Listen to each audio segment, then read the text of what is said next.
Hi there. I've never made a video about fountain pens before, but I acquired two of them yesterday. My mother-in-law passed away and my wife was going through some of her stuff and found a couple of fountain pens that her dad had owned years ago. I mean, she remembers as a kid finding these pens and they didn't work.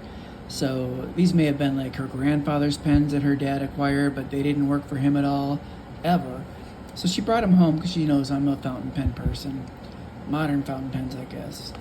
And so I thought, well, I'll take a stab at it and see what I can find out. And I thought they were both really interesting. So these are the two pens. This one is an Eversharp, and this one is an Esterbrook. I believe they're both from the 20s or so. I don't have a lot of information on vintage pens, but I've got a book that features a pen that looks like this one, this Eversharp, with the little wheel on the clip, the design on the cap. This cap seems to be chipped a little bit around the edges, but it still seems to function just fine. Nice design. And this is a lever fill, which I'd never used before. I was a little worried about it because I understand that the sacks inside can just disintegrate. So I did a little test, under running water, pulling the lever, and it was bubbling, which made me think that the sack was probably okay. It was sucking in air and pushing it back out. So I cleaned it out real well. With my kids were helping me because they were excited, and dipped it in some ink. Oh, I'm getting some on my finger, but I'll show you how that one ended up writing in just a second.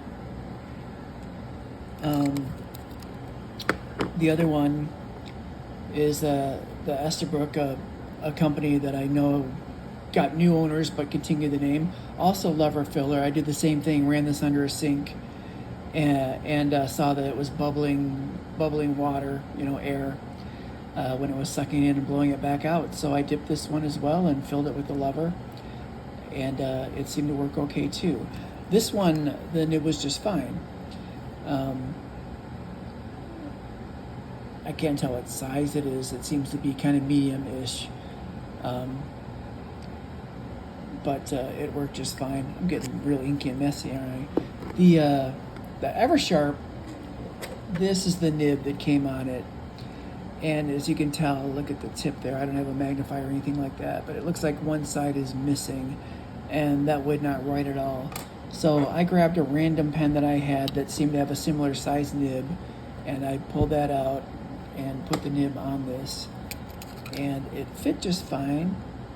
So I thought I would give it a try, and it worked. So we tested out the pens on some paper, and I'll show you. This is the Eversharp.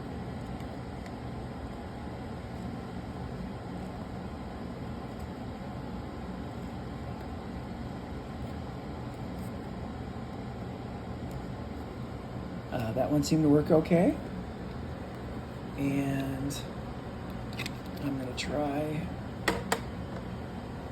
Esterbrook.